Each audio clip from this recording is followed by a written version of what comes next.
Mas Dery, mungkin Anda sering ditanya ya bagaimana perjalanan Anda saat hijrah begitu ya. Tapi saya ingin tanya sekali lagi dalam momentum bulan Ramadan ini, apa yang paling Anda ingat saat Anda menjalani proses hijrah begitu dari seorang rocker musik cadas begitu menjadi orang yang bertaubat?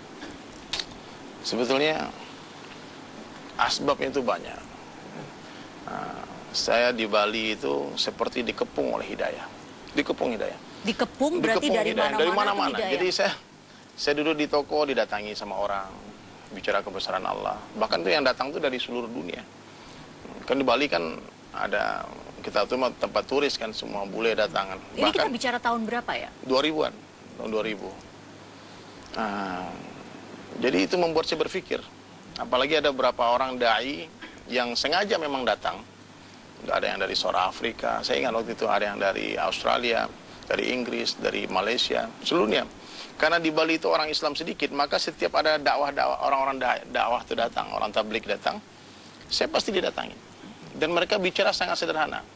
Pembicaraan yang paling mengesankan saya waktu itu dia katakan bahwasanya hanya Allah yang berkuasa. Kan?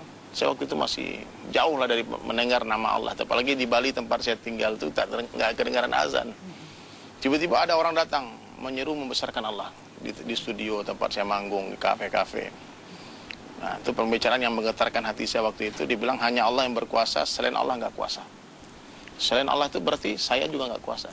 Semua orang, siapa saja. Tapi kan sebenarnya kata-kata itu Sederhana. sudah sering terdengar kan ya? Cuman karena yang mungkin yang menyampaikannya waktu itu begitu ikhlas. Dan dilihat, dan dia datang sengaja memang untuk memberi nasihat itu. Nah, sehingga perkataan yang datang dari hati itu kesannya ke hati juga. Tapi kalau perkataan itu datang dari mulut sampai di kuping, selesai.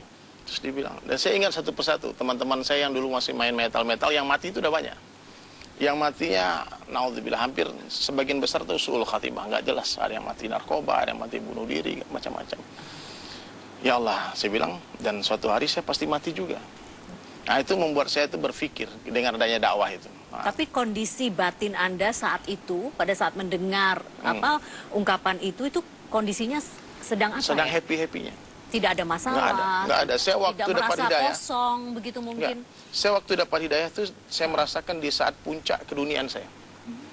Saya lagi banyak duit waktu itu. Saya lagi bisnis, saya lagi jalan. Band saya pun lagi banyak yang nonton.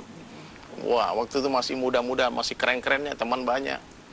Nah, tapi memang ketika semua itu ada, saya merasa ada sesuatu yang kosong, ada yang kurang ini. Tapi apa yang kurang itu apa saya nggak tahu. Ada persoalan yang saya nggak bisa selesaikan dengan duit, nggak bisa selesaikan dengan akal saya. Apa momentum yang membuat Anda mantap untuk berhijrah? Ingat tidak? Ada. Itu waktu nyepi di Bali waktu itu. Nyepi. Nah, saya kan sering diajak itikaf sama teman-teman. Karena saya waktu itu merasa orang paling sibuk di dunia. Saya bilang nggak mungkin saya itikaf. Ini karena jadwal manggung jalan terus. Jalan bisnis. Ya. Pokoknya semua bisnis jalan, semua jalan. Orang paling sibuk lah. Saya pikir saya orang paling sibuk di dunia. Saya punya bisnis sama orang bule kan. Tahu sendiri kalau bule disiplinnya kuat. Nah, terus waktu itu di Bali nyepi. Nyepinya itu pas hari libur lagi.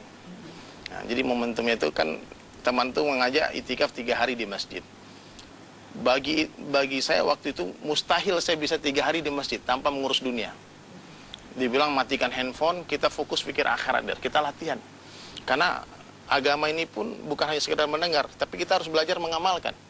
Orang yang belajar dengan mendengar dia akan lupa, belajar dengan melihat akan ingat, orang yang belajar dengan mengamalkan akan paham.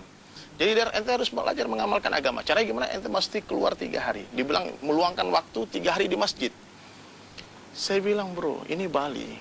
Di Bali ini nggak mungkin. Orang bisa Jumatan di Bali ini pun pasti wali Allah itu. Bisa Jumatan.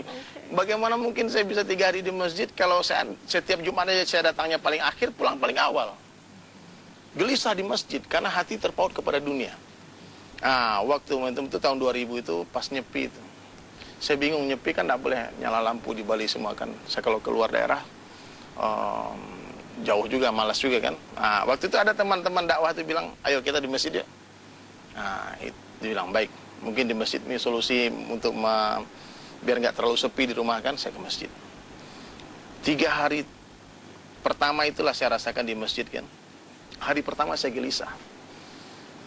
seperti burung dalam sangkar, pengen cepat-cepat keluar. Tapi kan nggak boleh keluar di Bali pas Nyepi kan. Hari kedua, saya udah mulai merasakan sedikit ketenangan. Hari ketiga, saya ambil keputusan waktu itu, ternyata masjid inilah tempat yang saya cari. Hari ketiga? Hari ketiga. Saya nggak mau pulang. Saya rasa, maka saya sempat berpikir bahwasanya... Apa-apa yang Anda rasakan waktu hari ketiga pada saat Anda memutuskan ini? Ini yang saya tidak cari, ini mau jalan. Kemana-mana begitu? Ini masjid. Masjid ini ternyata tempat paling indah di dunia, rumahnya Allah, tempat paling mulia. Nah, dan saya sudah merasakan seperti ikan di dalam air. Tenang sekali. Teman bilang, yuk kita pulang. Kita harus. Saya malas untuk pulang ke tempat kerja saya, tempat maksiat, tempat ini semua yang hari-hari kita lihat di Bali, tahu sendirilah. Kalau kita nggak usah dibilangin lah apa yang dibuat orang di Legian, di Kuta itu kan bebas kan. Di sana memang asal jangan nyenggol orang aman. Nah di sana kalau kita mau ngapa-ngapainnya nggak ada masalah. Jadi hidup di sana saya rasakan sebelumnya tanpa agama. Setelah saya di itikaf di 3 hari di masjid, coba bayangkan Kak, 3 hari di masjid itu saya menjaga wudhu. Kata teman kalau batal wudhu, dia keluar lagi, wudhu lagi. Kemudian selama 3 hari di masjid, subhanallah saya menjaga sholat 5 waktu tanpa tertinggal takbiratul ihram bersama imam. Takbir sholat. Padahal waktu itu saya masih gondrong tuh rambut segini, masih pakai hitam-hitam, celana sobek-sobek. Nah, tapi teman-teman yang ngajak itu betul-betul yang kelembutan, dia tidak rampas kesenang saya, dia nggak rampas, dia bilang dia nggak apa-apa, yang penting ente sholat. Musik boleh metal, sholat nggak boleh tinggal. Gitu bang, ini saya suka nih. Itu bilang, dia nggak usik kesenangan saya, dia nggak kritik saya. Subhanallah, ini orang yang ngajak ini sabar. Selama 3 hari saya diajarkan bagaimana 24 jam kehidupan Rasulullah SAW. Bagaimana cara bangun tidur Nabi, cara masuk toilet Nabi, cara sholat Nabi, semua sampai tidur lagi diajarkan. Bagaimana tata cara pakaiannya Nabi.